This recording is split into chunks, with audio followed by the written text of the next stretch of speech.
Hello दोस्तों, कैसे हैं आप लोग। दोस्तों मैं हूं आपका ड्रीम फॉरेन बडी और मैं आज आ गया हूं एक बहुत ही इंपॉर्टेंट टॉपिक को डिस्कस करने के लिए। क्योंकि जो लोग बच्चों के साथ यहां पे आते हैं एज अ डिपेंडेंट, जब बच्चे आते हैं और बच्चा अगर छोटा है, जैसे आपका मान लो इन्फेंट है या टॉडलर है और जिनकी एज 1 साल 2 साल में, तो उनकी वैक्सीनेशन का क्या रहता है, कैसे डॉक्टर्स को यहाँ अप्रोच करना है और किस तरीके से। क्योंकि हम लोगों को काफ़ी डिफिकल्टी हुई ये सब पता करने में कि कैसे एक पूरा प्रोसेस होता है इस चीज़ को करने के लिए और कहाँ कहाँ आपको रजिस्ट्रेशन कराना है, वो बहुत इंपॉर्टेंट है। तो दोस्तों शुरू करते हैं। पर शुरू करने से पहले वही अपना सेम डिस्क्लेमर कि जो भी आपको बताता हूँ completely based on my own personal experience. किसी भी चीज़ में आगे बढ़ने से पहले अपने वीज़ा कंसल्टेंट ऑफिशियल वेबसाइट और ट्रस्टेड रिसोर्स पे जाके पक्का चेक करें। किसी पे भी दोस्तों ब्लाइंड ट्रस्ट ना करें। ओके, ये पूजा आपको यहाँ बताएगी कि जो वैक्सीनेशन का जो चार्ट है, जो इंडिया और यूके का जो डिफरेंस, क्या कोई डिफरेंस है या सेम है, ये थोड़ा सा उसमें एक्सप्लेन कर पाएगी। जो वैक्सीनेशन इम्यूनाइजेशन का जो चार्ट है इंडिया में जो हम लोग फॉलो करते हैं और जो यूके में फॉलो होता है वो डिफरेंट है। वैक्सीन ऑलमोस्ट, जैसे मैं अपना पर्सनल एक्सपीरियंस बताऊंगी आपको कि मेरे सारे वैक्सीन होकर आए थे बेटी के। 15 मंथ्स की है मेरी डॉटर, तो उनका जो हमने स्टार्टिंग में बीसीजी लगाया था वो लोग कंसीडर नहीं करते, उसके बाद वो लोग अपना वैक्सीनेशन करते हैं। तो यस, चार्ट दोनों के वैरी करते हैं। तो आप अपना जो इम्यूनाइजेशन कार्ड है वो कैरी करके लाए और फिर उसके बाद जो भी रिमेनिंग होगा यहाँ की जो नर्सेज हैं वो आपको बता देंगी। तो ये चेंजेस है इसमें कार्ड में। ओके, तो जैसे ही आप यूके यहाँ पे आप आते हैं, सबसे पहला एज अगर आप स्किल्ड वर्कर हैं या आप पहले आ चुके हैं एज ए स्किल्ड वर्कर और आप डिपेंडेंट को बाद में ला रहे हैं या साथ में ला रहे हैं, सबसे पहला जो इम्पोर्टेंट स्टेप है जो जो आपको करना है वो है आपको यहाँ पे अपने जीपी के लिए रजिस्टर करना है। अगर आप एज ए स्किल्ड वर्कर आप जीपी में पहले से रजिस्टर हैं, तो आप जब भी आपके डिपेंडेंट आ रहे हैं तो उसी जीपी के पास आपके दूसरे अब जो आपके डिपेंडेंट्स हैं वो भी उसी जीपी में ऑटोमेटिकली रजिस्टर हो जाते हैं। बट फिर भी आपको जीपी के पास जाना पड़ता है। वो लोग आपको फॉर्म देते हैं और डिपेंडेंट के हिसाब से वो आपको फॉर्म फिल करके उनको जमा करना होता है। उसके बाद यहाँ पे कुछ टाइम लगता है, थोड़ा सा प्रोसेस होता है जब तक वो पूरी चीजें इनकी प्रोसेस होंगी। इतने इसके बाद जो आपका जो अगर बच्चा छोटा है तो इम्यूनाइजेशन का यहाँ पे कंप्लीटली सेपरेट डिपार्टमेंट है। तो आपको उनको फोन करना पड़ेगा इम्यूनाइजेशन वालों को। ओके, तो उनका एक toll free number, toll free तो नहीं है बट वो नंबर यहाँ से दिया होता है। आप अपने काउंसिल के हिसाब से इम्यूनाइजेशन का नंबर आप ले सकते हैं और नंबर लेके आप फोन करें। तो उनको आप अपनी स्टेट बताएं कि आप इंडिया से आए हैं और आपने इंडियन वैक्सीन लगाई हुई है और बच्चे की ये ड्यू डेट है। तो उसके बाद जैसे मेरे केस में उन्होंने कहा कि आपकी जो बुक है वैक्सीनेशन की जो इंडिया में चल रही थी वो आप हमको भेजें और हम एनालाइज करेंगे कि आपका क्या एंटायर डिटेल है और उसी के बेस पे हम आगे का बच्चे का जो फर्दर चार्ट है वो डिसाइड कर पाएंगे। तो मैंने उनको फिर ईमेल किया और शायद 4-5 दिन में उनका खुद से ही फोन आ गया। थोड़ा टाइम लगता है, ये पक्का ध्यान रखें। यहाँ पे वो सुपर फास्ट वाला काम नहीं है, थोड़ा सा टाइम लगता है। बट उनका फोन आया, खुद से आया और उन्होंने कहा कि ये वैक्सीन पेंडिंग है और आपको ये वैक्सीन अपने बच्चे को लगानी होंगी। ओके, तो हमने सबसे पहले अपॉइंटमेंट लिया और अपॉइंटमेंट के बाद पूजा आपको बताएंगे कि जब हम बच्चे की पहली वैक्सीन के लिए गए तो वहां पे क्या एक्सपीरियंस रहा, क्योंकि यही अंदर गई थी डॉक्टर्स के साथ। हमने जो अपॉइंटमेंट लिया था उससे पहले जो चेकलिस्ट का आपको बताया वो चेकलिस्ट हमने फिल की थी। तो वो चेकलिस्ट उस नर्स के पास होती है, उसी के बेसिस पे वो क्वेश्चंस पूछती है और मतलब काफ़ी डिटेल आपका टाइम लगेगा। टाइम लेके जाना 25 to 30 मिनट्स वो लोग लेते हैं और उसमें सारे क्वेश्चंस पूछते हैं। क्या क्या वैक्सीनेशन हुआ है, क्या मेडिसिन चल रही है, कोई ऑपरेशन हुआ है, सब कुछ। और फिर उसके बाद जो भी पेंडिंग वैक्सीन होती है जो उन्होंने वो देख लिया इम्यूनाइजेशन चार्ट, उसके बेसिस पे आपको बताते हैं कि ये vaccine as per UK norms ये वैक्सीन पेंडिंग है, ये हम लगाएंगे। Are you okay with this और नॉट? और आप ओके करते हो फिर उसमें आप साइन करने के लिए बोलते हैं आप लोगों को और उसके बाद वो वैक्सीन लगता है। ओके, तो वैक्सीन का और जब लगाया उन्होंने वो एक्सपीरियंस भी बता दो। दो एक ही पैर में दोनों लगा दिए थे, कुछ वो भी बता हाँ दो। अच्छा, वैक्सीन मतलब इम्यूनाइजेशन का जो प्रोसेस है काफ़ी अच्छा प्रोसेस है इन लोगों का। काफ़ी फुर्सत से मतलब बात करते हैं ये लोग पेरेंट्स से, सारी चीज़ें बताएंगे। अब जैसे मेरी डॉटर का जो वैक्सीन इनके चार्ट के अकॉर्डिंग पेंडिंग था, इन्होंने मुझे बताया कि 4 पेंडिंग है, तो 2 हम आज लगा देंगे, 2 1 महीने बाद लगाएंगे। तो इन्होंने स्पेसिफिकली एक ही पैर पे जैसे 2 लगाए हैं, तो ऊपर वाला कौन सा वैक्सीन है वो लिख के दिया मुझे, और नीचे वाला कौन सा है वो लिख के दिया।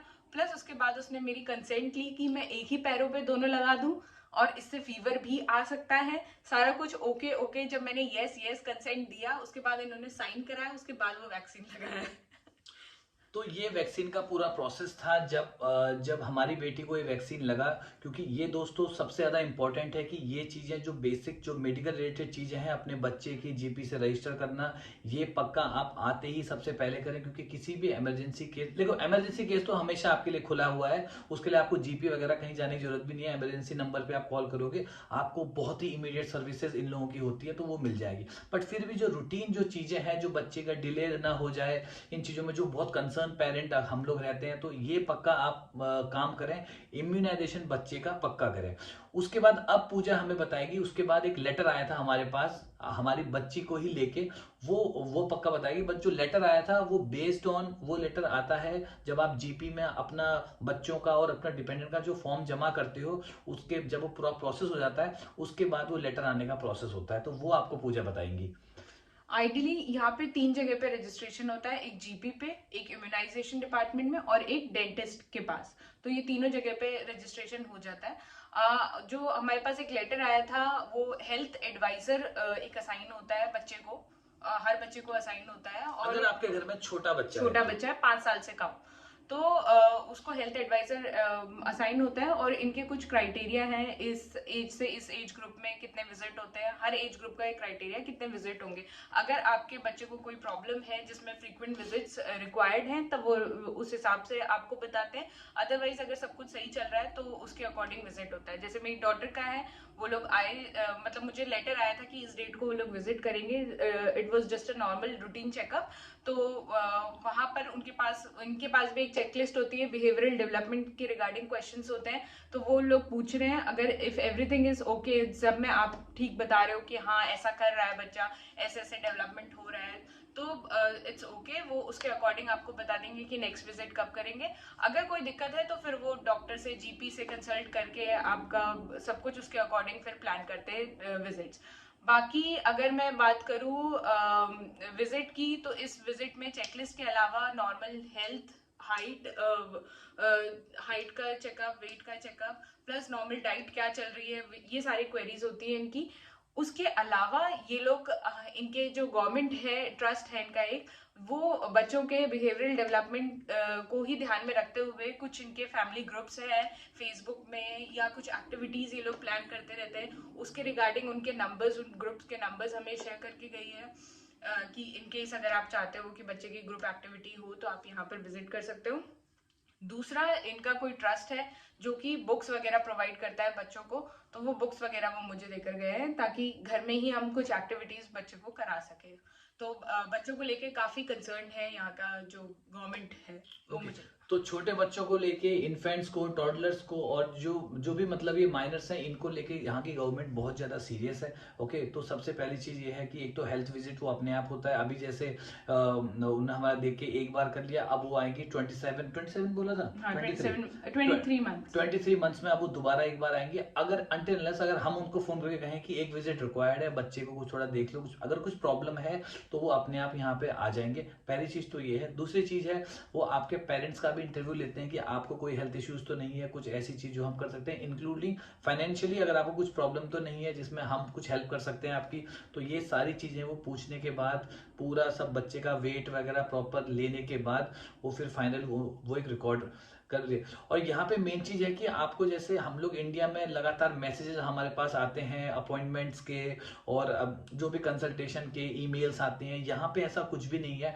सारा कुछ रिकॉर्ड इनका एक सेंट्रलाइज सिस्टम है, वहीं पे रहता है, ताकि, और ये पूरा कनेक्टेड है। चाहे आप NHS हॉस्पिटल में जाए, जीपी के पास जाए, डेंटिस्ट के पास जाए, ये सारा रिपोर्ट आपके सेंट्रलाइज डेटाबेस में कहीं ना कहीं रहती है। तो आपको कहीं पे भी हार्ड कॉपी आपको खुद से नहीं स्टोर करके रखनी पड़ती है कि क्या मेरी हिस्ट्री है। तो ये एक चीज मुझे यहाँ पे मेडिकल तरीके से मुझे काफी अच्छी लगी। और कुछ स्पेशल आप बताना चाहते हो? That's it. That's ओके तो आशा करता हूँ कि आपको ये वीडियो काफी इंफॉर्मेटिव लगा होगा, क्योंकि बहुत ज्यादा इंपॉर्टेंट है जब भी हम बच्चों के साथ आते हैं, क्योंकि बच्चों के लिए हम काफी कंसर्न रहते हैं। तो ये चीजें दोस्तों पक्का लेट्स गेट इट डन। मैं आपको फिर से एक चीज क्लियर कर दूं कि यहाँ पे आपको जीपी के लिए अलग रजिस्टर करना पड़ता है और डेंटिस्ट के लिए अलग रजिस्टर करना पड़ता है। जीपी के लिए रजिस्ट्रेशन काफी ईजी है, वो ये लोग खुद से करके देते हैं, बट डेंटिस्ट को आपको खुद से पर्सनली कॉल करना पड़ता है और हमसे पूछना पड़ता है कि हम लोग नए रजिस्ट्रेशन क्या आप ले रहे हो, अगर वो ले रहे हो तो आप अपने आप को आपको रजिस्टर करना पड़ता है अपने नियरेस्ट एरिया में। तो ये पक्का ध्यान रखें कि GP registration plus dentist registration पक्का कराएं अपनी फैमिली का। ओके तो दोस्तों मिलते हैं नेक्स्ट वीडियो पे। Thank you very much. Bye. Take bye. care.